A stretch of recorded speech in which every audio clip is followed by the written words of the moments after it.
Hi everyone.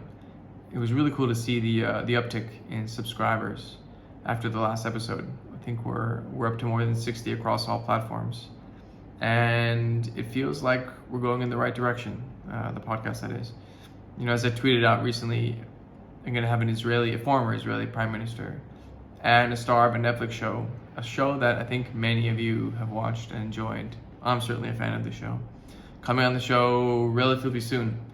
So I'm super pumped to have those conversations and excited to share those conversations with you and to hear what you have to say and think. So I just want to take this moment to share my appreciation for the support. The more people are listening, the more guests want to come on the show. So really, this isn't possible without you. And I just want to say again, if you like the work, help me spread the word. So please, share on your social media. Help me grow the audience, and reach new people. And I also just want to hear what you all have to say. I mean, there's a comment section for a reason. So go on and let loose. In any case, today's episode was with Brahmy. I hope I'm pronouncing that rightly. He is the CEO of Cyabra, which is a company that monitors disinformation online. And it's always fun to talk to a fellow romantic in life. I know it's corny, but I can't think of a better way to live. So, and you'll soon understand what I'm talking about. And it was also pretty alarming to learn about basically how easy it is to spread bullshit online. Anyway, I enjoyed my time with Dan, and I hope you enjoy. Cheers. So your mom is from Costa Rica, but you were born in Venezuela. Yes. Okay, so briefly, the story is as follows. My father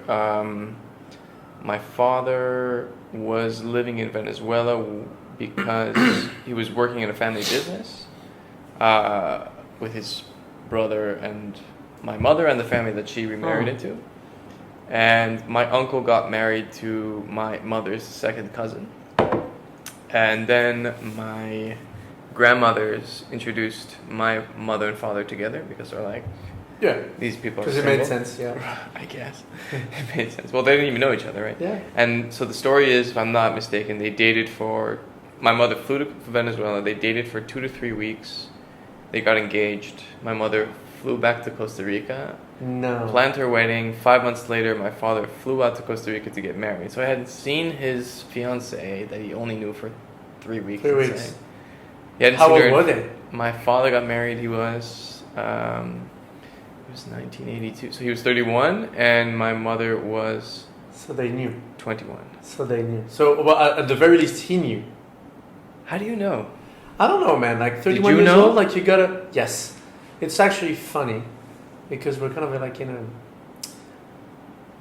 You know how it is. You got 3 kids, you're young. Like we're in kind of a hiccup situation in my relationship with my wife because every time you bring a baby dragon to life, like it takes a toll on your relationship.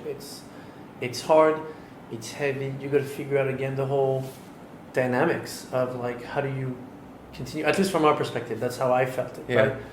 And it's funny because yesterday we were like arguing about whatever, and I was like, but listen, and I love you, and this is how we're gonna do things, and blah blah blah, and these are the next steps. Very pragmatical approach. And then she said, when we were 6 months together, so we were like army sweethearts, not high school. Tell me the story. So I was at the very end. So I served like 3 years in the army. I was a shooting instructor, right? And shooting instructor. Yeah. I worked with what kind of guns? Usually like up to 200 meters distance. So. But just the M16 or other so stuff? like M16, Tavor, micro Tavor. So working mostly with some of the cool units. Do you like guns? Yes. Yes, I do. I don't know. Does that sound bad when you say that now? No, I don't live in Texas, so that's not the thing. No, but I remember in my basic training, one of the most fun parts was shooting because it's a very relaxing I mean, okay, I get it. there was Yeah. in the shooting range. We were all lying on the floor. There was 10 of us lined up, Yeah. and we were all on our bellies, trying to hit the Yeah. long range. Where did you do it? And I didn't know any of these people, so there was the thought in my mind, like maybe one of these guys is gonna go crazy and shoot me, right, or shoot everyone, right? But the idea of like you have to control your breath, and then once you completely exhale, then you pull the releases trigger. something. Right. It does. It's like it's focusing on the breath. It does. There's something about pulling the trigger that is very. It probably releases a hormone that has no name, but it's just like, it's like it makes you feel good. But it's also a deadly release. Like you got to be careful with pulling the trigger, of course. But the long story short, I wanted to be in what we call the divan, which is the Fauda unit. Mm-hmm. I got accepted into it, and I'm an only child, so my mom was like, "What's that letter I received at home where I need to sign up for your stuff?" I'm like, "Well, Mom, remember I told you I was training for like 6 months, and I took like 7 kilograms of muscle?" And yeah, she's like, "Yeah, you're a teenager." I'm like, "Well, yes, of course, but."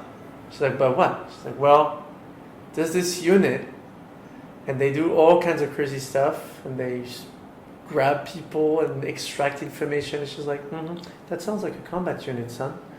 I'm like, yeah. She's like, "Yeah, okay." And then she asked me this question, and I was 18 years old, right? So obviously I was either pissed or mad at everyone. She's like, "Do you think I would send my only child to do that kind of stuff when my goal for this, making Aliyah process was to secure a brighter future for my only son? Do you think I'm going to send you back then?" She's like, "Yeah, it kind of makes sense, really." But and then so I was pissed, of course, and then I ended up serving for 2 years in Zikim, which is the northern part of the Gaza Strip. Whoa. Yeah, that's actually where we do basic training. So the 01, 02, 03, 04, what we call in the IDF. Yeah. That's what they do there. And so I ended up training a lot of people, and I loved it. I love every single part of it because I love sharing knowledge, passing information onward. Like I would have probably loved being a teacher maybe someday, or professor, whatever it is. Do you think you can still train someone to shoot now?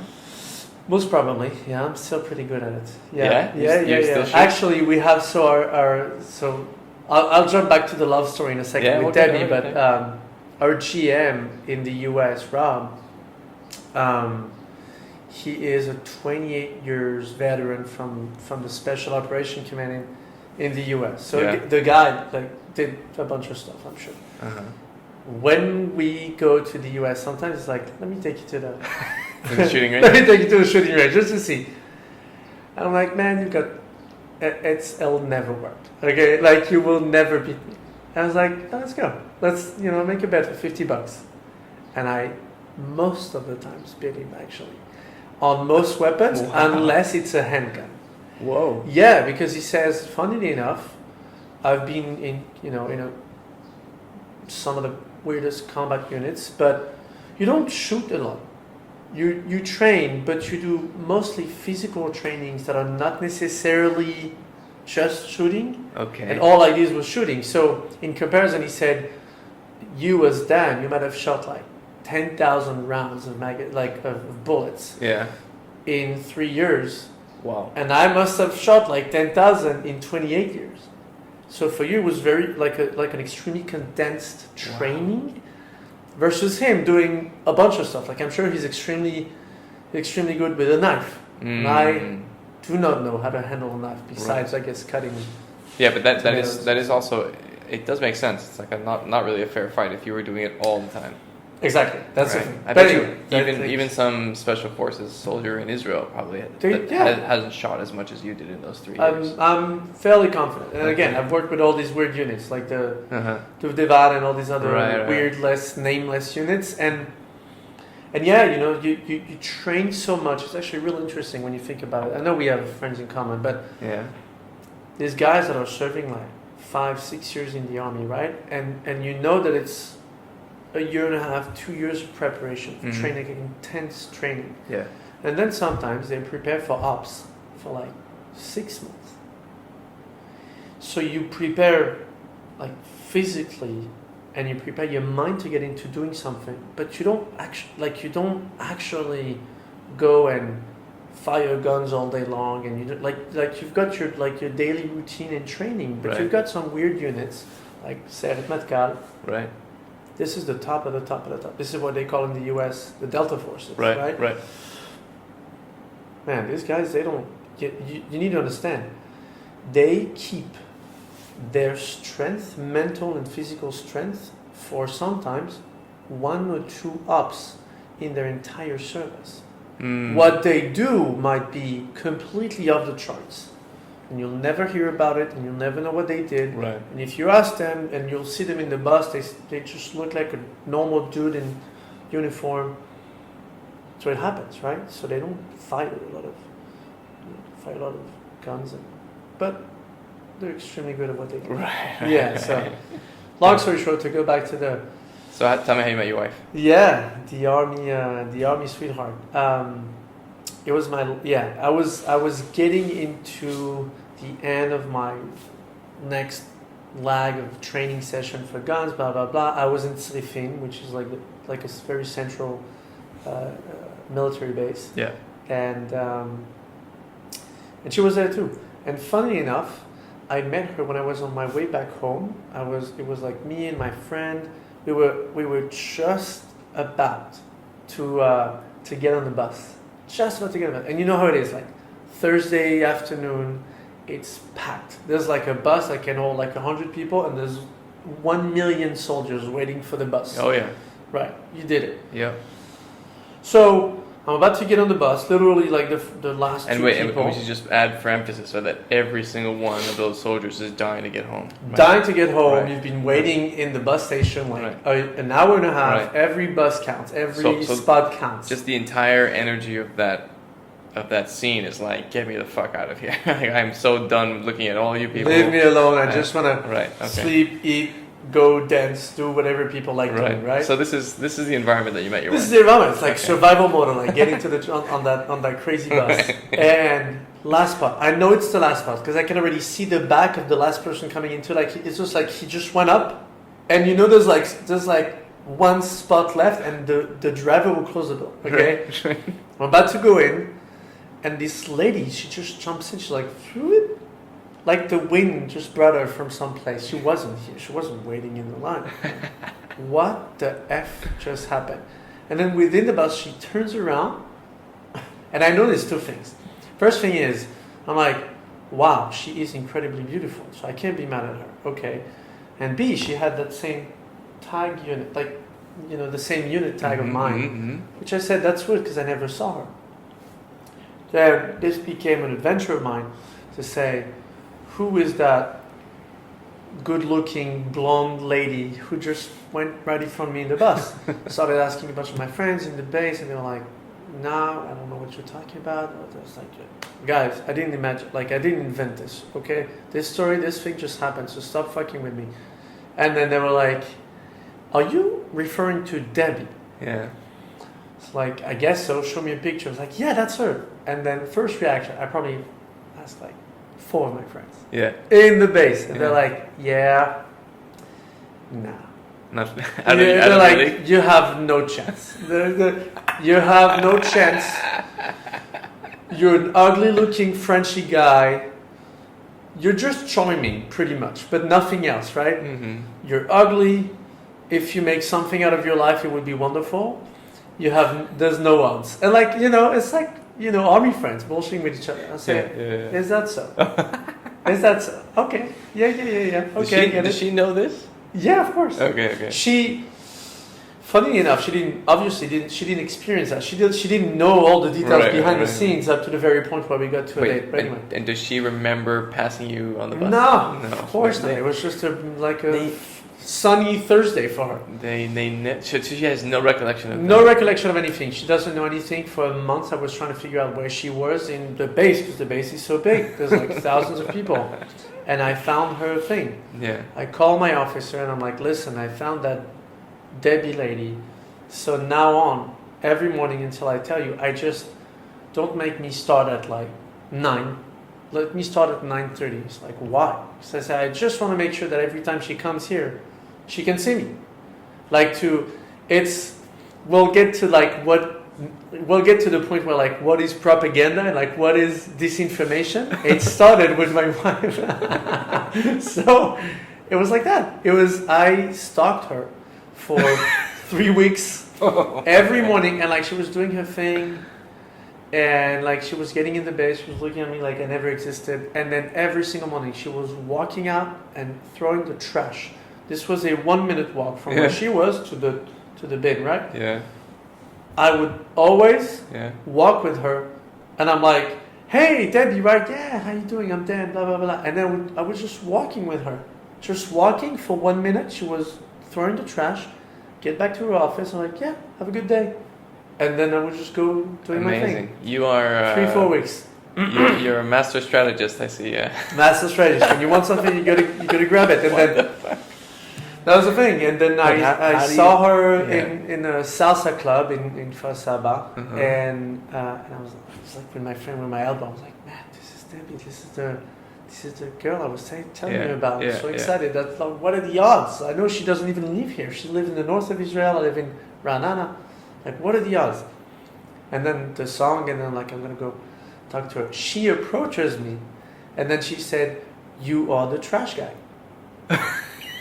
True story. No way. You're the trash guy. I'm Wow. like, yes, let's go dance. And we went to dance. And for some reason, someday she was like, yeah, I'm finishing early. Do you want to grab coffee? And then we ended up like spending the whole night talking and laughing. And She invited you to have coffee? yeah, after that. So this was a 2 months process of stalking, throwing the trash, blah, blah, blah, which led up to being married, having 2 baby dragons. And Wow. yeah, What yeah. a story, man. It's Wait, great. and what?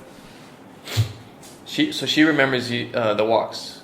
She remembers the walks. Like that's her first impression of you. That's the first impression. Yeah. You're the trash guy. Yeah, trash guy. My story is sort of similar. Give it to me. But by the way, it sounds like you're a romantic. I think, today the routine makes us forget about the romantic part of things, but unfortunately. But okay, so I have this. My friends are sick of me talking about this, but like it's just that there's something special about a first. Oh fuck! This whole time wasn't recording on that. Oh, whatever, doesn't matter. There's some magic about the first kiss. Oh, yeah. Do you remember the first kiss you had with her? I do. Actually, I do. It was on my... It wasn't the night of the salsa dancing. No. It was a month later. I celebrated 20 years old, and I was in a club, a party. I don't even know what it was. Yeah. And for my birthday, she kissed me on the lips. She was very conservative. She's the typical innocent, good-looking blonde lady who's like, when I feel like it, I won't kiss you. Like she's she's a princess. I was like, yeah, come on, it's been like a month and I've thrown trash with you. Like, so give me something. But it's magical. The fact that you remember certain kisses and you don't remember the others. Like I'm assuming she wasn't the first person you kissed. No, she wasn't. Right, but do you remember all the other first times? Wow, that's such a good question. I think, my wife and I, we've been together for 12 years, and so I think time has led me to the point where I must have forgotten the other kisses because I've replaced these longer term memories into newer term memories, which are with Debbie, my wife, with my kids, with, Okay, but let me rephrase. Do you remember your first kiss? Yes. Ever? Okay, you remember that, right? You remember... Yeah, I do. I don't know if you had girlfriends before Debbie, but... Yeah. But like serious ones. You remember? Yeah. You remember those first kisses? 2 of them. Yes, actually I do. Right. They're like little chapters in life. Exactly, and it's so interesting because it's like there's this build up, right? So there's this flash that goes to your life, like this beautiful woman that just takes your spot on the bus. Did you get it? And then you're like, you're Did you get the same thing too? Did you get the same sparks? It was different with my wife. I saw her We were in Opan, like we were learning Hebrew together when I made out. Yeah, You don't mind, right? I'm good. Yeah, go for it. Thank you. And I saw her, and I don't know. There was just something about her eyes. She has these incredible blue eyes. You do too. Green. Well, but still handsome. Just saying. Just saying. Yep. And thank you. And I guess and she, I don't know, she just caught my attention, you know. And I was single and happy to be single. Mm-hmm. And had no plans to have a girlfriend. But I don't know. And then she was just always there, like this kind of person that I was attracted to, and I was like, and she thought I was a complete idiot.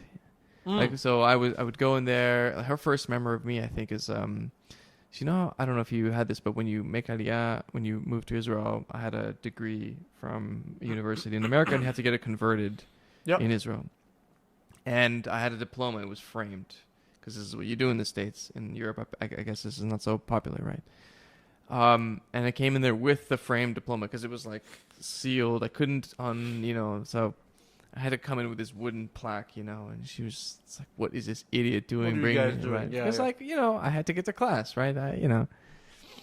And I had an earring, and she's like, "Oh my God, this American idiot!" Right? And Europeans, she's Dutch. Europeans, She's Dutch. Wow. Yeah, they have a very snobbish view of Americans, right? That we're not cultured. I don't know. We're just, all we know is America. Doesn't mean it's true. We can't It's tell just the that difference. Europeans, they're like looking from above usually.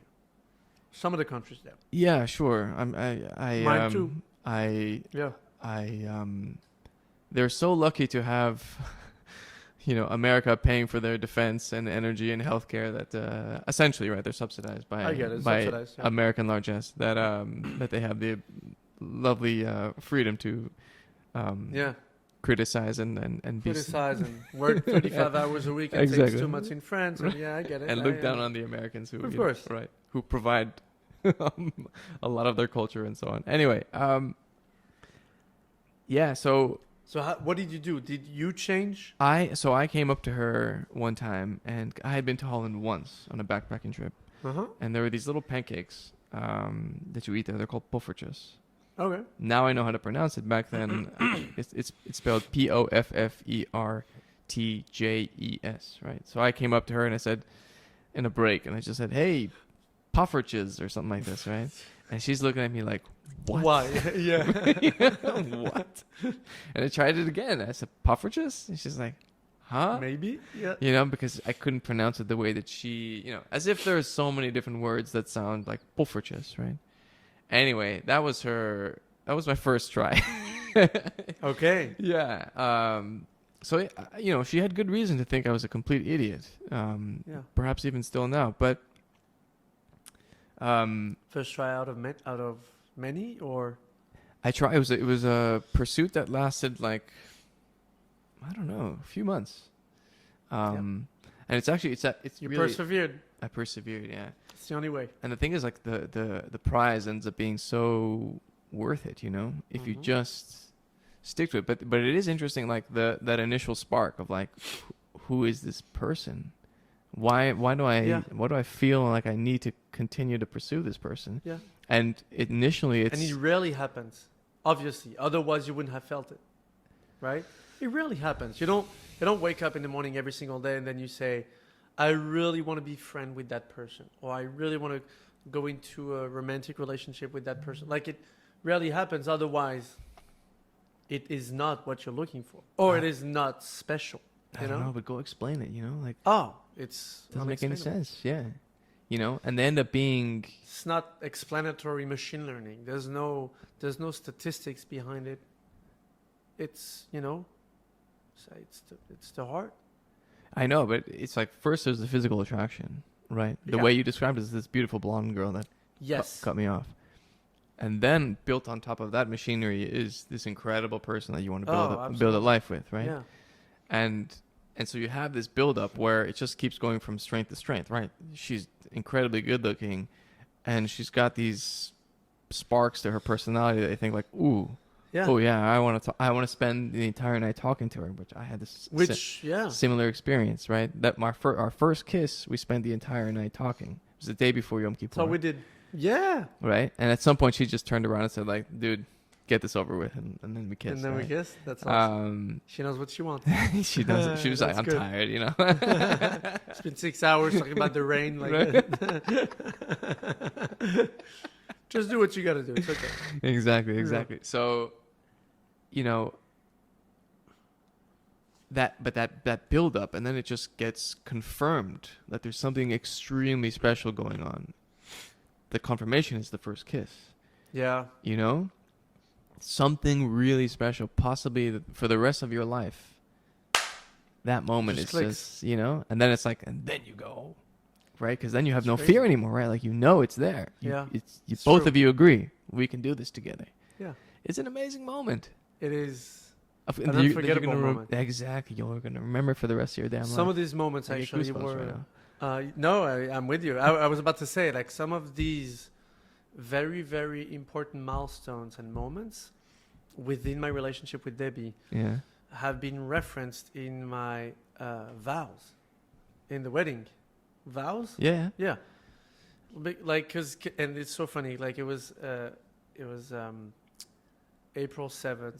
It was really hot for some reason, like a really, really hot day. When you got married. Yeah. Okay. And it was a Friday afternoon. So like from 12 until 6 p.m. or something like Mm-hmm. that. And so the vows and the chuppah and stuff like that, like it was, you know, it took like 40 minutes. But people were sweating like pigs, okay? And I didn't give a fuck because I had things to say to my audience and to her mostly. I mean, it's just, my audience was her in front of a family, in front of, you know, everything else. But it was like all this recollection of small things that led up to this very moment. Mm-hmm. Like, it was incredible. It was incredible. On top of that, we're getting very emotional here. But on top of that, my dad was missing because he passed away a few years before from like pancreatic cancer. Wow. And so a lot of the things that happened over there was like, it almost felt like you could feel like an overarching presence of like love. And, you know, it was like he was with us. We don't know where. We couldn't see him. Yeah. But this whole thing was like almost like enveloping us, you know, in Wow. a bubble of love. And to this day, this is really funny, I swear to God. And I'm saying this as objectively as I can. Yeah. To this day, I still talk to a bunch of my friends, and like Debbie's younger brother's friends who were invited as well. They're like, to this day, this is still one of the best, if not the best wedding we've ever been at, because it was the peak of everything. Like, because no one gives a fuck about the food, okay? No one gives a fuck about the food. If the music is great, it's great. But like the people, it's just, people weren't sitting down. We just danced and drank. Right. It was like a really, really happy and healthy wedding. It's I don't know how also to explain it. what's also really cool is that weddings are only as good as the bride and groom are, how they feel inside on that in that moment. Oh man! If the bride is pissed, if the peak- bride is nervous, peak of my anxious, whatever, then like The everyone's peak. like, you know. To And- this and day, the- I actually think that it's weird to say that because again, I've got two young baby dragons at home, like a 2.5 years old and a 6 months old, Yeah. and you've got 3 kids and that, and of course it's crazy, right? I think it's the best thing. But to this day, it's very hard to say that. But in a way, and I work in a very, very mathematical approach when I say that. Mm-hmm. But my 2 kids wouldn't be here if it wasn't for Debbie. And so to me, there's almost like a precedence. So like, you know, imagine like an equation, like if there is no Debbie equals no kids. Mm-hmm. Kids equals Debbie. And so that happy moment in my life of like the wedding Yeah. it's thanks to her. There's a continuity in life, you know? Mm. And I don't know, she's like, this is to this day probably the happiest memory in my life are the very few little moments in the wedding that made me just go like, wow, you know? Yeah, here it is. You know, it's like, wow, Yeah, you yeah, know, yeah. she is the beginning almost. Yeah. You know, like Yeah. she's the beginning, but she's the continuity. I think there's really only one lesson that I take away from your story, and that is that beautiful women get away with everything, apparently. Yeah, absolutely. She With took your- brainwashing and yeah. She took your spot on That the bus, is- man. She took the spot. Yeah. All right, okay. So you have 2 kids. I actually saw. I think you post a lot on LinkedIn, especially, right? I'm doing my very best. It's actually very funny because I was talking about this with Rafi. Shout out to Rafi, our VP of marketing, and we when we first met like a year and a half ago, he was like, how do you have such a large number of followers? You must have tricked the system. And then I said, Rafi, what are you insinuating? I'm like, I work at Sayabra. I'm the CEO of Sayabra. Okay. So no, I did not employ bots for the sake of increasing my followers. Just That would be ironic. that would be very ironic. Exactly. But I said, I've always believed in the direction that LinkedIn is taking. And I've been there, like probably one of my first moron friends saying, you know what? Did you hear about this thing called LinkedIn? Mm. And people are like, nah, we like Facebook. I was like, yeah, fuck Facebook. Because Facebook is for friends. LinkedIn is for professional. Yeah. Like your professional work. And so now I got to the point where like, without doing anything crazy, we got to almost like 30,000 followers. Yeah. Yeah. So my thing, which is wonderful. But I think it's a question of, you know, how consistent are you? Not necessarily about the type of content, but how it's still a social network, and people forget that sometimes. But how consistent are you with your way of saying things on LinkedIn? Like there's a true nature, there's a true angle. Like people know that I love memes and emojis. Yeah. Like I'm very sarcastic on LinkedIn. Yeah. And so I guess it's just my way of saying things, you know. It's just So they follow you for the entertainment, I guess. I guess they follow me for the entertainment. Yeah. If it Yeah. wasn't for me being in Sabra, I would probably do a B2C business, by the way.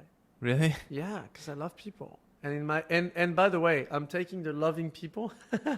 I'm taking that angle Right. within Sabra, Yeah. working with the large organizations and working with the public sector. And like at the end of the day, you may have the biggest and the best technology in the world. And I've had so many people disagreeing with me, but I actually think people buy people. Mm. People don't buy technologies. Right. No one's going to be buying the best machine learning algorithm because it's 91% accuracy instead of 88. I'll tell you what they will buy though. They'll buy the 88% with a person standing behind it who will give them the comfort of, I'll be there if something Yeah. goes south. I mean, I suppose I agree fundamentally that there's probably something in the long term that's true about that. I don't know.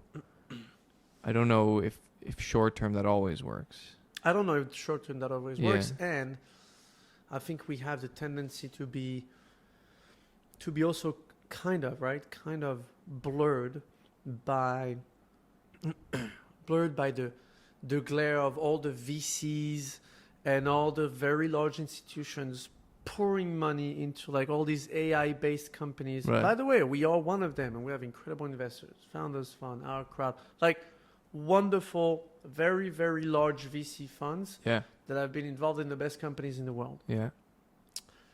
But to this day, like I could give you the best metrics and I could give you the thing.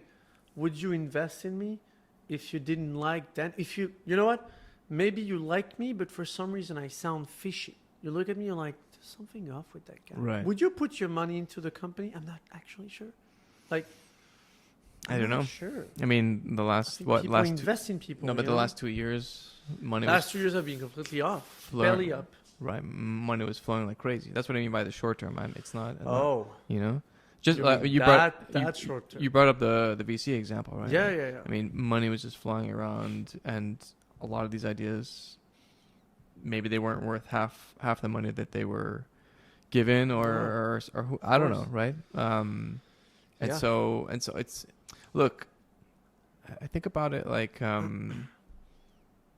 I think a lot about Israel and its tech industry. It's like Mhm. it starts off as this scrappy thing that no one if you think about this from say like 30 years ago, it didn't really exist. So think about it at a dinner party. It's like someone asks you, so what do you do? So yeah, I work at a startup. Like go work at Elevator. Go work exactly. Go work for something real. What are these startups? What are you talking about?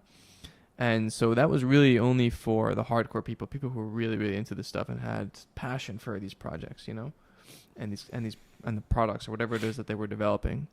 Because you really had to, otherwise there wasn't, you know, it wasn't like a sure thing. It wasn't all this hype and all this it wasn't. ecosystem that was built around it. And then as over time with each success, right, these things sort of start to snowball, and money started to come in, and then money really started to come in. Let's say in the last 5-10 years. You started to get the kinds of people who, I suppose, right? I would imagine that the kinds of people who, you know, they want to, I don't know, they're looking for a source of stability or something. It's not necessarily for, I really believe in this thing. Yeah. But that comes with its own cynicism of like, I'm just doing this for the money. You understand? I do. And also, like, I'm not contradicting what you're saying. I just want to add one thing, which is, again, like, let's have a spicy conversation here for a second. I have an issue. For a second.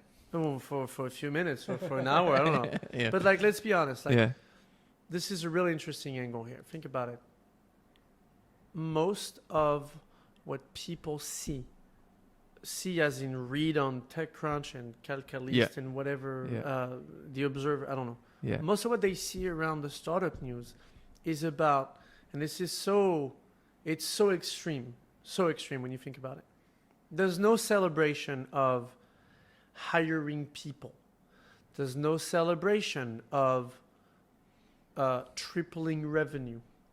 The only big celebrations that you have is raise money. I've raised money, but I mean, and I got to be honest, I am in that world. Yeah. Okay, I'm in that world. I play in that field, and actually, like the last round of fundraising was announced on TechCrunch, so I play in the same field. But it also bothers me that there's nothing else besides that. Like, you either so you know, and only if it's a big enough of a number.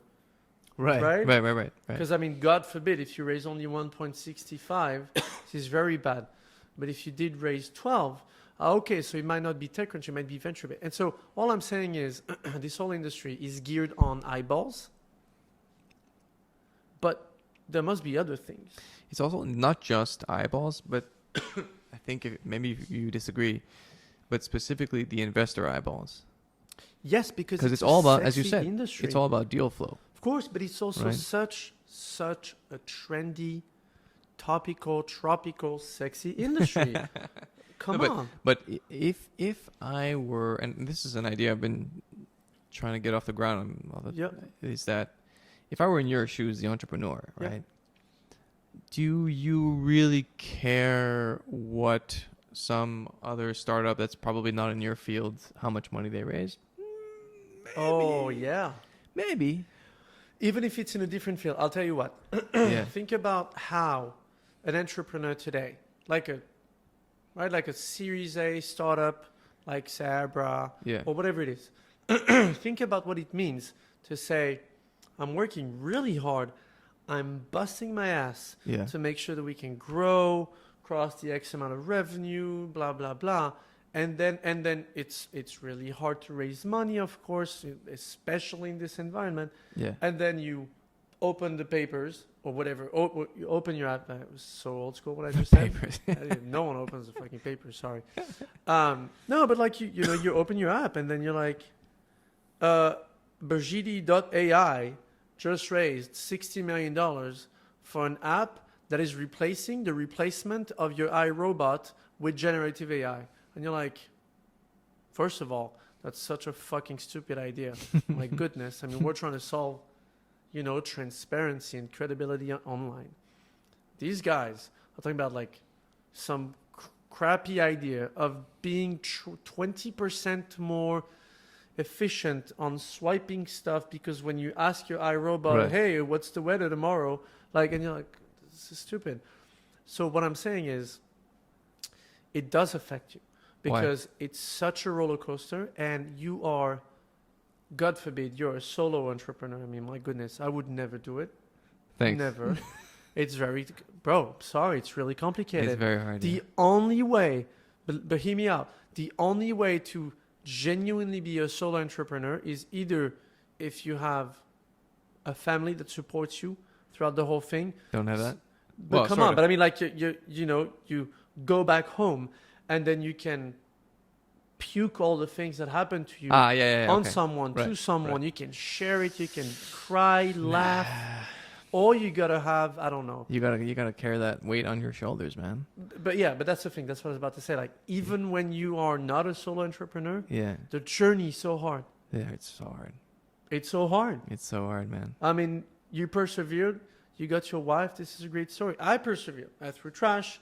Got my wife and the baby dragons as well. That's wonderful.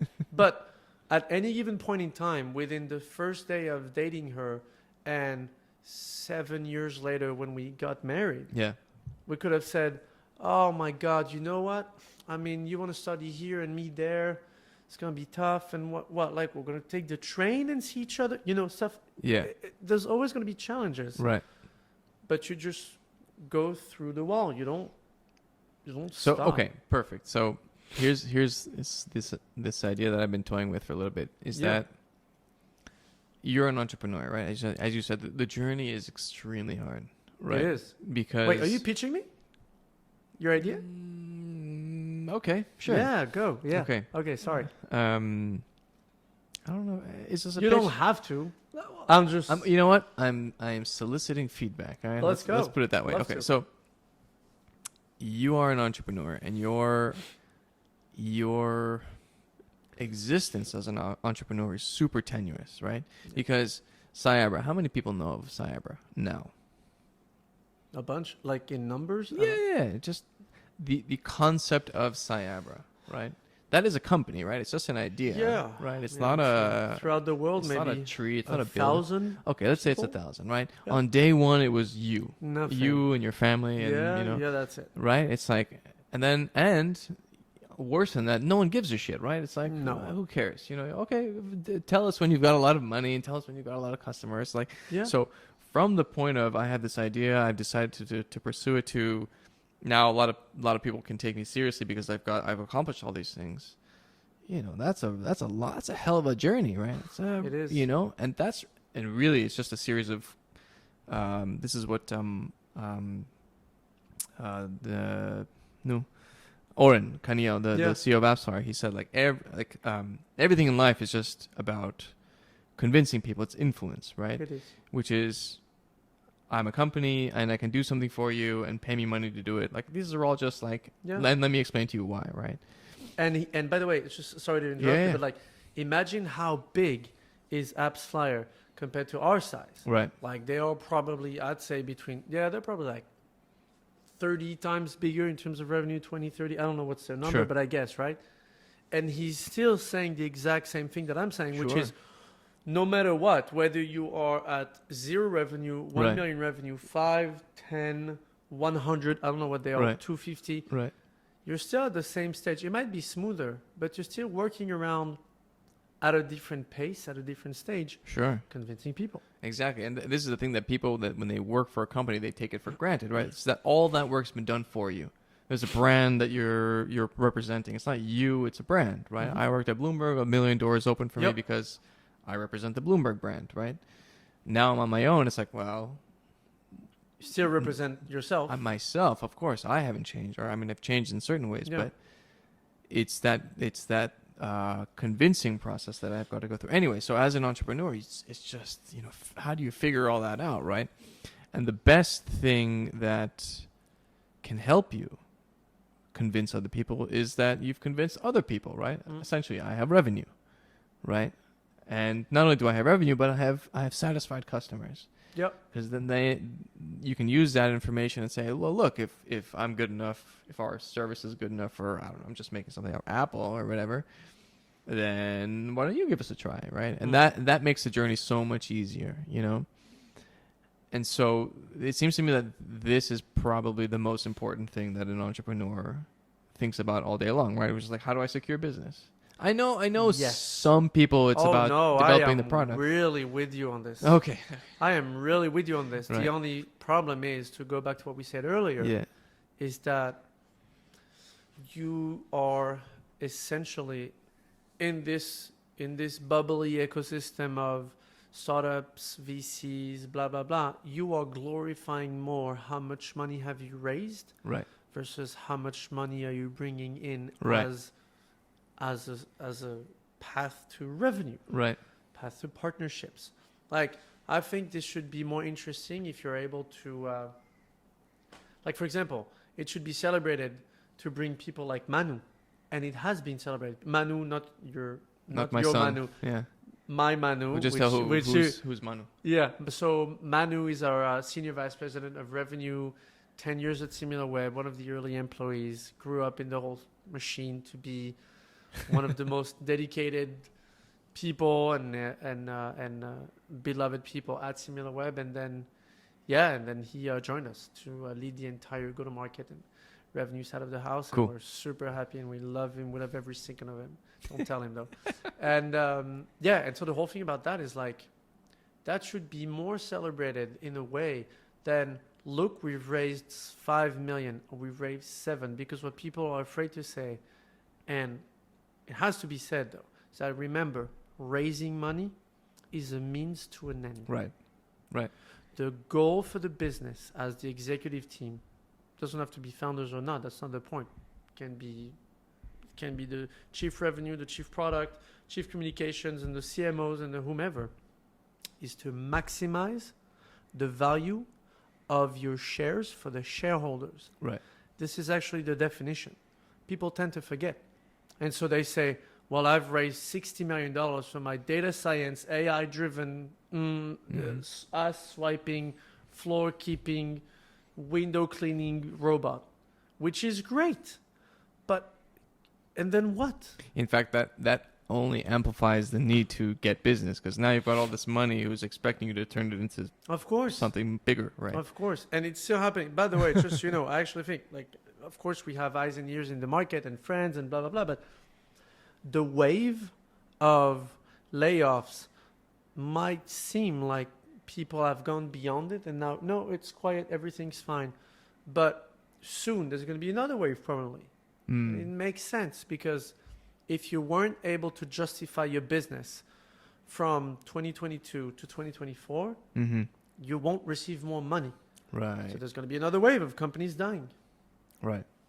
Companies, not people. Companies. Yeah, for sure. Which is unfortunate. Okay, so instead of just focusing on how much money people raised, I mean, why not have some kind of a media product that actually helps companies generate business? Now, that's like, okay, how do you do that, right? Now, we have in Israel something like, I don't know, 500 multinational companies. Probably like that, yeah. Would it be silly to talk to one of them a week and say, what do you need help in? Like, seriously, just like outline, talk to Porsche, right? It's like, well, what are you really focusing on? What do you really need help with? What technology, where are you stuck? And outline it, like, okay, how long is the development process? How much money does this need? What have you tried so far? What hasn't worked? Just like essentially arm companies with intel about their potential clients, because that is the game, right? And just feed that to the market, and then like creates this sort of feedback loop where you talk to the multinationals, you have some kind of a newsletter, let's say, and you blast that out to the sector, to the industry. They contact you or another intermediary to get in touch with the multinational itself. And I don't know, there's like some sort of a funneling process where it's like, okay, look, these 10 ideas are bad, but these 3 are okay, and let's put you guys in touch. And then you guys do the rest of the work, because no one's going to do that work for the companies. I love it. Will the multinational, is that too risky for the multinational? I don't see any downside for the companies. I don't see any downside. It's actually really funny, because what you are talking about right now is an idea that I've heard various versions of it. Okay. Throughout the last, I'd say 5 years. Okay. but it hasn't come up to life yet. Yeah. So some versions of this would become eventually like an innovation program, Okay. right? So people say, I work with Porsche, like Porsche is my customer, Yeah. and Mercedes and Volvo. Yeah. These are my 3 automotive customers that I Okay. do some innovation scouting and research for them. They pay me $500,000 a year, and then I bring that, which is a shit ton of money. It's a shit ton of money. Yeah. Wow. And I'll bring them reports, and I'll create Yeah. I'll bring some of my startup friends who would be a great way to present their value propositions to the innovation executives at these 3 automotive companies. Okay. That's more of an innovation program.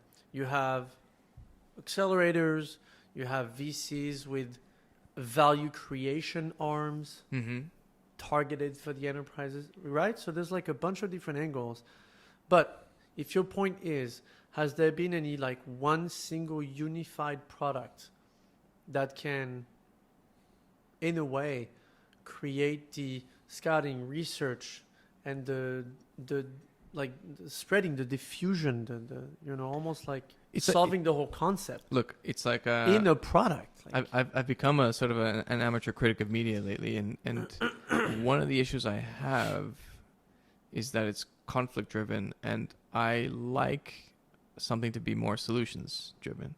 Media right now is like entity X is in a battle with entity Y, and it's all drama, right? If you look at the front page of every newspaper, every news outlet, it's problems, right? it sells better than solution. Well, no, you could have problems, right? But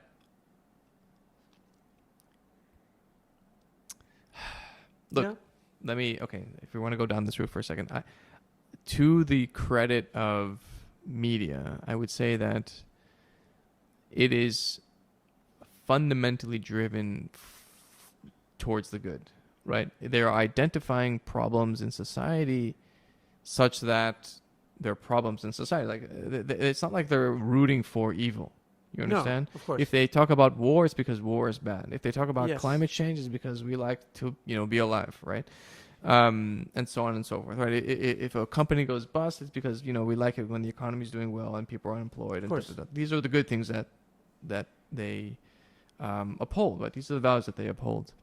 So I think that's good. It's just there's something about media that is still distorting the way our perception of the world and how it actually is, right? And you can see this. It's a widespread phenomenon that trust in media is just really down the toilet in pretty much every civilized, here especially, but also in but America. I mean, like, you're really preaching to the choir here. But you know what? Yeah, please continue. This is free advertisement, ladies and gentlemen. Yeah, continue. Go on. Yeah, we can do 2 hours like that, man. I can just sit down and you can pitch why it should exist. I'm fucking with you. Okay, sorry. I'm listening. No, but it would be nice, maybe not as sexy, but certainly effective to present certain problems in the world in such a way that, like, you help people who are essentially problem solvers. That's what all these companies are doing, right? Yep. Whether the problems are good or bad is not the point, right? There are problems to be solved, and there are motivated people trying to solve them who don't exactly know what they're doing because they don't. But if you can kind of bridge the information gap between the people with the problems and the people with stupid ideas that might turn into really good ideas, then you might actually have something that's a force multiplier for the industry. I'll tell you where there's a gap that we have identified. Funny enough, and I was having that kind of conversation too. There's a gap between what do we call it? Tech transfer. So academia people, right? Okay. Sometimes like they complete PhDs in areas that could be solving immense problems for humanity and for whatever industry you can think of.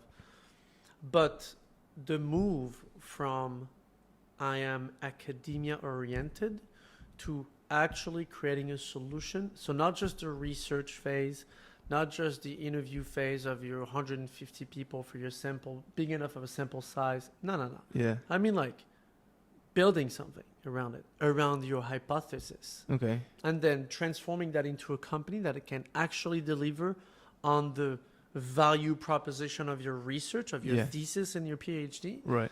There is a gap. Yeah, there's a gap. Like, if you look at all the different, and like, we live in Israel, and there's pretty much like 3 main universities that are doing a lot of that. So like Hebrew U in Jerusalem, and the Technion in the north of Israel, and Haifa, and then the Tel Aviv University, of course. I guess that would be the main 3 And ones. Weizmann also is really good. And Weizmann. Weizmann, yeah, sorry, the yeah. Weizmann Institute. Yeah. So I'm sure for these guys, there's some sort of play there. But I mean, in the broader term, there are so many completely overlooked, underutilized academia research that could be transformed into like a strong business thesis. Right. And what you're saying is that, how do you, Exactly. how do you connect the dots? Exactly. Like, how do you make that PhD lady who's like 51 years old, never heard of the word startup ever. Doesn't Right. have to be a startup, but never even dreamt of making it as a business. She doesn't want to, Yeah. because all she was good at was, and it's crazy, is like solving some massive problem in climate change. Right. But what if you could create a business around it, bring Leonardo DiCaprio around it, and bring some other big players that are pushing You're talking about things. Aleph. What? This is exactly the Aleph Farms story. Oh, I know him. Didier, yeah. Didier. Yeah, And we live in Ranana. We French did fuckers, Krav Maga. yeah. Well, No, but he. I know. mean, right? I know. We He- know. Shulamit, yeah. I know. Exactly. I know. So she was an expert in like regenerating human tissue, right? And she probably went on, until the moment she met Didier, she probably went on her life Yeah. thinking, I'm just going to be And an Didier academic." was like, we can can make- that in a lab. academia so Right, more. right. Yeah, in a lab, exactly. You Right. gotta take this out there Right. to the world. Right. And No, which is like, Didier is doing extremely well. thank you, Mrs. Smart Lady, for devoting your life to this. How did you ever consider that you could use this technology to make to make lab grown meat and potentially make this a multi-billion-dollar business? Absolutely. No, I didn't. No, I actually. didn't. I just wanted to solve the equation piece of it, which is, by the way, without it, wouldn't have a business. Right.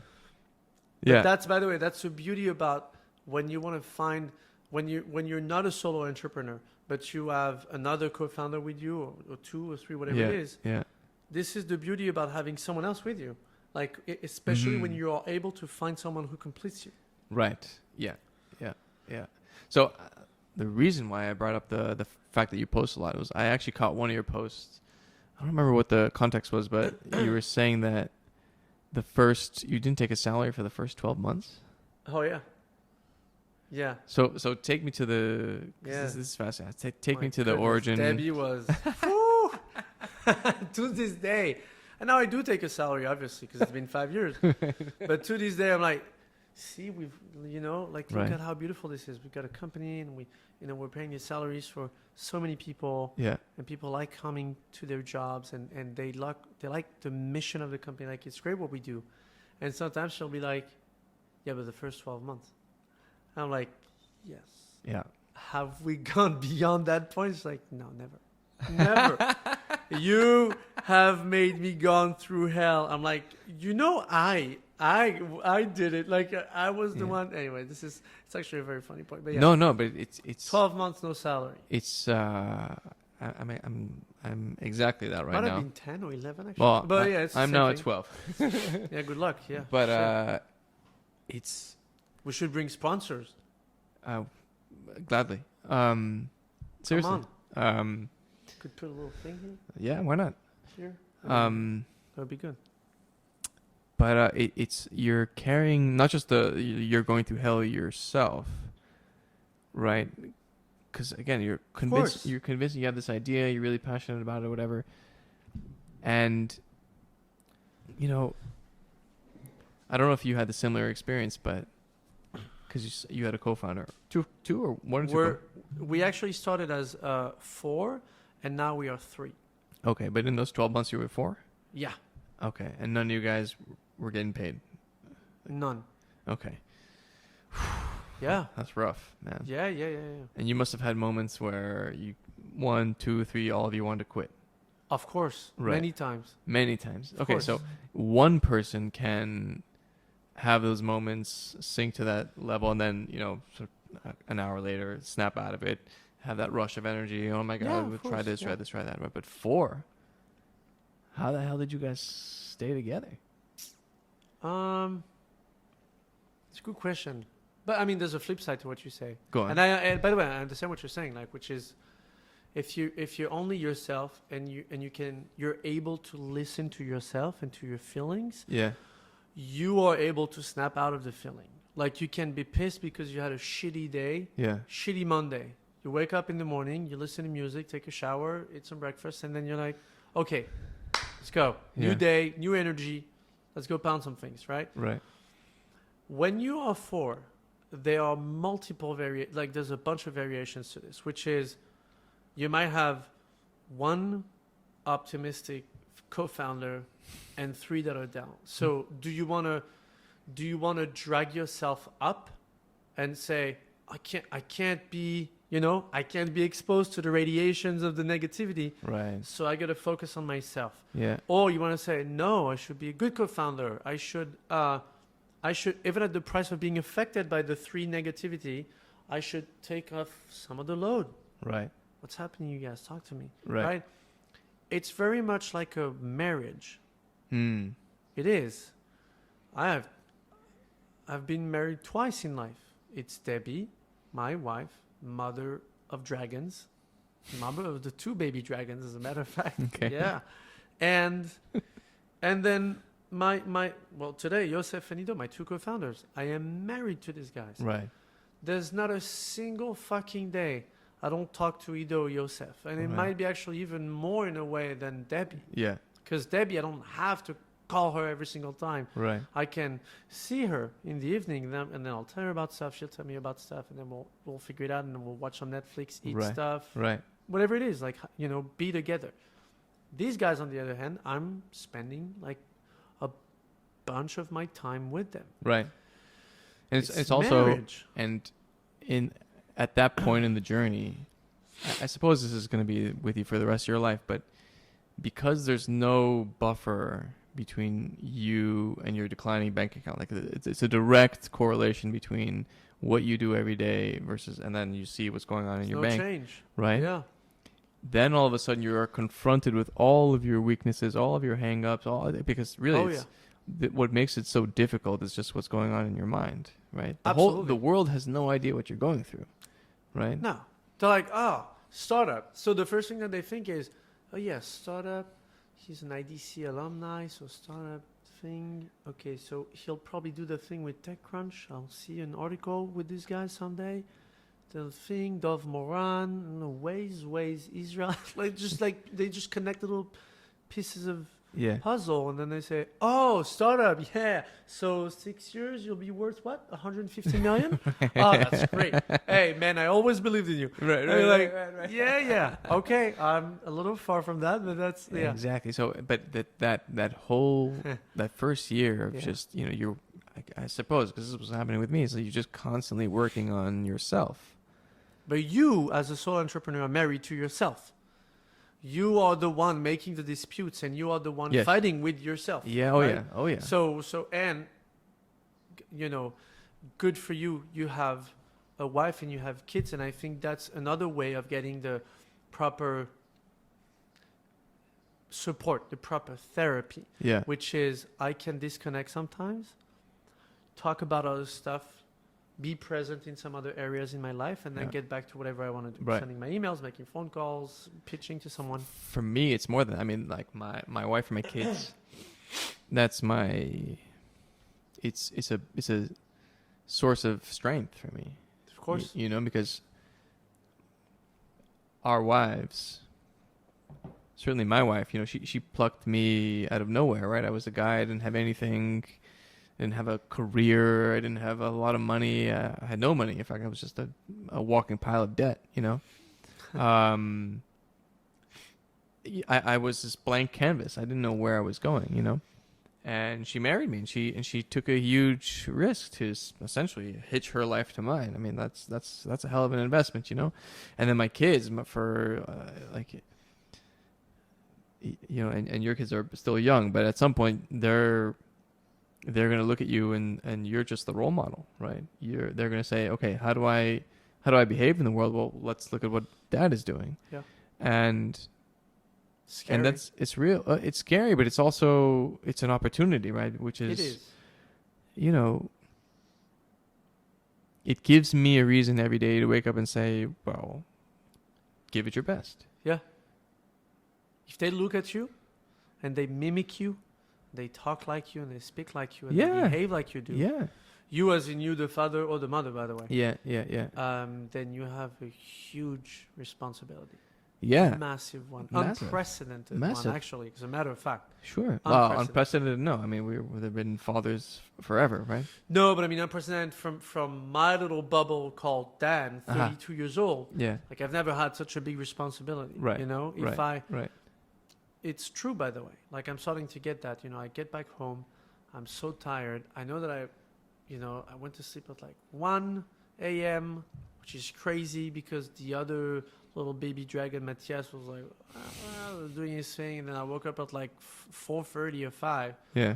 I know that if the first thing that he sees in the morning is not me being receptive, like the older one, the 2.5 years old Michael, if he doesn't wake up and sees me and be like, Michael, like, you gotta smile. And this is such a small thing, by the way. The first thing that he does when he wakes up is he's not like waking up and playing.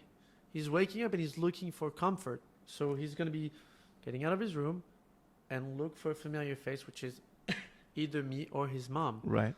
And then you better be there. Right.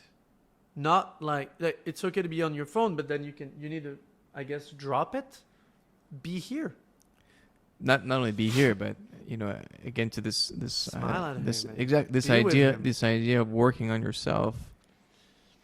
It's that you really do have to be your best self for your kids. Yep.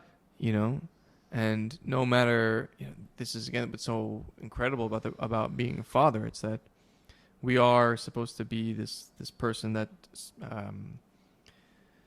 this source of stability, right? That this person that just comes into the house and you look at that person and you have no idea. Your kids have no idea what you go through every day, right? They don't. Your kids have zero idea that you're essentially locked in this existential battle for your company, right? Because I don't know how much money, let's say, do you have of runway for right now? Well, I mean, right now, although we haven't announced it yet, but we just did another round of funding. Okay, which So takes you to how long? It takes us in the long term. Yeah. Like 10 years? Nah. 5 years? Usually, first of all, it takes us to cash flow positivity, which is finally a new goal. As in, I don't. If I wanted to, I wouldn't have to raise any other money in a year from now if I wanted to. Okay. Yeah, but it's no. I'm confused. So when you look at like raising funds, usually you're looking at a range of like 2 years to 3 years runway. Okay. Right, up to a certain point, because when you're at the stage of like AppsFlyer, they ceased asking him the question of like, what's your runway, because they've raised a lot of money. They're already generating so much revenue. Yeah. Good for them, by the way. I love their company. Yeah.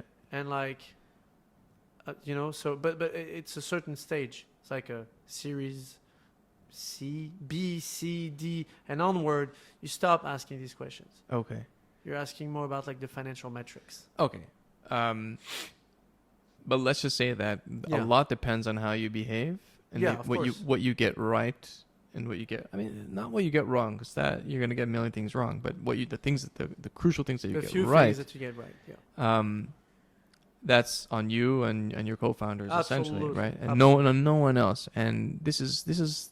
And they'll never know. And exactly, and this is every day. Yeah. This is something. But just like imagine like some of the employees in the company, which I cherish, which I love. A lot of our employees have been with us for a long time, by the way, and I think it's a great vote of confidence. But like, we've got people that have been with us like 3 years, 4 years. The company is 5 years old, so pretty much like it's so a very long time.